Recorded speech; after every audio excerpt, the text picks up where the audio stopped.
कोणत्या एका पक्षाला बहुमत न मिळाल्यास पुन्हा युती होऊ शकते. रावसाहेब दानवे यांचे मोठे विधान.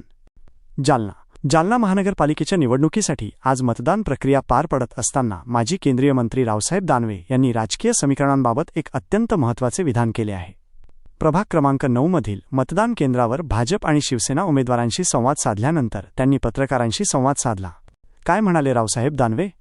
रावसाहेब दानवे यांनी निकालानंतरच्या शक्यता स्पष्ट करताना सांगितले की बहुमताचा पेच. जर निवडणुकीच्या निकालात कोणत्या एका पक्षाला स्पष्ट बहुमत मिळाले नाही तर पुन्हा आमची युती होऊ शकते.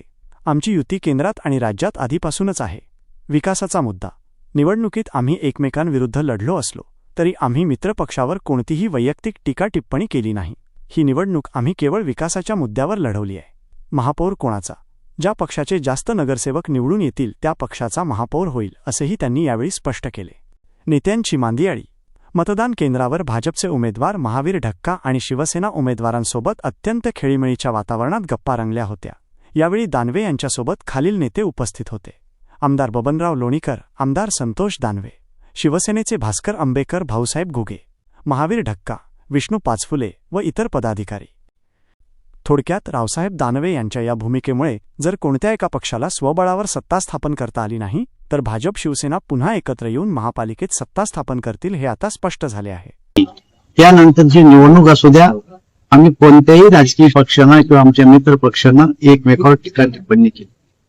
आम्ही ही निवडणूक विकासाच्या मुद्द्यावर लढवतो आणि त्यामुळे जरी निवडणुकीत युती झाली नसली तरी निवडणुकीनंतर सुद्धा आमची युती होऊ शकते जर एखाद्या पक्षाला बहुमत नाही मिळालं तर. आम्ही तसे मित्र पक्ष केंद्रात आणि राज्यात आम्ही एकत्र आहोत आणि वैयक्तिकरित्या जालना शहरात आम्ही जे काही एनडीएचे घटक झाले, प्रमोद चव्हाण असो, भास्कर आंबेकर असो, अर्जुन खोतकर असो, बबनराव असो, आम्ही सगळे तसे नेहमीच एकत्र बसतो असतो.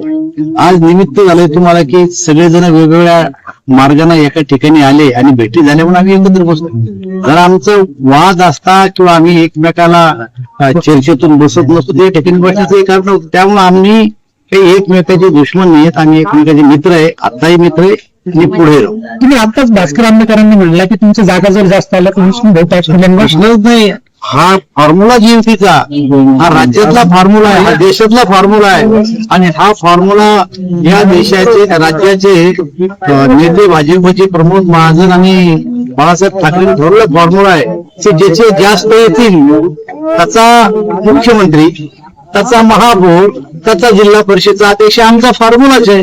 समजा भाजपला बहुमत आलं तर प्रश्न वेगळा येईल, पण दोघं जर बहुमतात नाही आलं तर ज्या पक्षाचा जास्त जागा निवडून येतील त्या पक्षाला वरची श्रेष्ठी सांगतील ते आम्ही करू. आज मुलींच्या ऐवजी जर दुसरं कोणी आलं तर आमचं मत ते पक्षाचा विषय नावाचं चाललंय. आम्ही एका ठिकाणी बसलो, आमच्या गप्पा छप्पा चालल्या, गमती चालल्या, की नावावर जाऊ नका. शिवसेना ठरवायचं, शिवसेनेला अधिकार आहे त्यांचा उमेदवार ठरवायचा आणि भाजपाला अधिकार आहे भाजपाचा उमेदवार ठरवायचा. राज ठाकरे